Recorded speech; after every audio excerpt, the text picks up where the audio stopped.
Alors que Kylian Mbappé est sorti sur blessure ce mercredi contre le club Bruges, la nature de sa blessure commencerait déjà à être connue. Rien ne s'est passé comme prévu pour le PSG à l'occasion de son entrée en lice en Ligue des Champions. Opposé au club Bruges, l'écurie parisienne a concédé un match nul. Et a en plus perdu Kylian Mbappé sur blessure. À en croire les informations dévoilées par l'équipe, Kylian Mbappé a plutôt été victime d'un gros coup sur l'avant de son pied gauche. Ce même pied gauche qui avait déjà été victime d'un coup en fin de la première période lors d'un contact. Toute la question est maintenant de savoir comment cette blessure évoluera au cours des prochaines heures, et si celle-ci peut le conduire à devoir faire l'impasse sur le match du PSG contre Lyon ce dimanche. Affaire à suivre. Ce mardi, le FC Barcelone a été giflé par le Bayern Munich 3-0 en Ligue des Champions au Camp Nou. Une défaite qui ne serait visiblement pas sans conséquence pour Ronald Koeman. Après le 8-2 l'année dernière, le Bayern Munich a encore infligé une cuisante défaite au FC Barcelone. Au Camp Nou, les hommes de Ronald Koeman ont été impuissants et ont subi la loi de Robert Lewandowski et ses coéquipiers 3-0.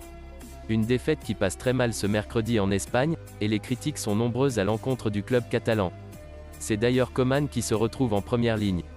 Déjà fragilisé par son récent clash avec Joan Laporta, l'entraîneur néerlandais se retrouvait actuellement sous pression. Au lendemain de la défaite contre le Bayern Munich, les têtes pensantes du FC Barcelone se sont réunies ce mercredi pour discuter du cas de Ronald Koeman.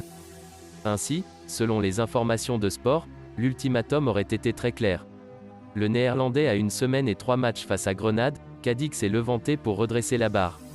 Pour Koeman, il va donc falloir impérativement gagner, sans quoi le couperet pourrait tomber. Affaire à suivre. En plus de la défaite cuisante subie face au Bayern Munich mardi soir, le FC Barcelone a vu 2 de ses cadres rejoindre l'infirmerie. Sale soirée pour le FC Barcelone. S'il n'était pas donné favori face au Bayern Munich hier soir pour son entrée en lice en Ligue des Champions, le club culé a une nouvelle fois sombré face aux Bavarois. En plus de cette cuisante défaite, les Blaugrana ne ressortent pas de ce match sans conséquence. En effet, comme l'a confirmé le dernier vainqueur de la Coupe du Roi, Pedri souffre d'une blessure musculaire au quadriceps de la jambe gauche. Apparu très fatigué à l'issue de la rencontre, Jordi Alba qui a demandé à sortir, s'est quant à lui blessé au biceps fémoral à la cuisse droite. De nouveaux soucis en prévision pour Ronald Koeman, qui disposerait désormais d'un ultimatum pour redresser la barre sportivement parlant. Après presque 10 mois d'absence, le retour d'Ansu Fati se précise. Son retour devrait faire le plus grand bien au FC Barcelone. Absent depuis près de 10 mois en raison d'une blessure au genou, Ansu Fati s'apprête à refouler les pelouses de Liga. Selon les informations de la chaîne TV3, l'international espagnol a fini un entraînement collectif sans connaître le moindre problème.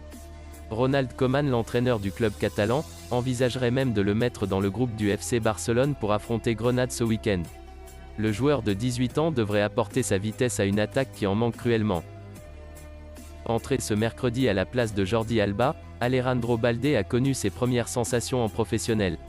Après la rencontre, le jeune Espagnol a expliqué qu'il souhaitait continuer sur cette lancée afin de progresser rapidement. Battu sèchement par le Bayern Munich 3-0 mardi soir au Camp Nou, le FC Barcelone va devoir trouver une solution pour relancer la machine. Pendant le match, Ronald Koeman a tenté de résoudre quelques problèmes en effectuant plusieurs changements même si certains ont été contraints, notamment celui de Jordi Alba. À sa place, c'est Alejandro Balde, le latéral gauche de 17 ans, qui a pu jouer ses premières minutes en professionnel. Des débuts convaincants puisque le jeune Espagnol a apporté beaucoup de vitesse sur le flanc gauche. Malgré la défaite, Balde est apparu plutôt joyeux après la rencontre, et il en a profité pour faire un point sur ses ambitions. J'espère continuer à ajouter des minutes avec la première équipe, continuer à m'entraîner avec eux et à apprendre des meilleurs. Mes objectifs sont les suivants: avoir des minutes et acquérir de l'expérience, a expliqué Alejandro Balde dans des propos rapportés par Mundo Deportivo.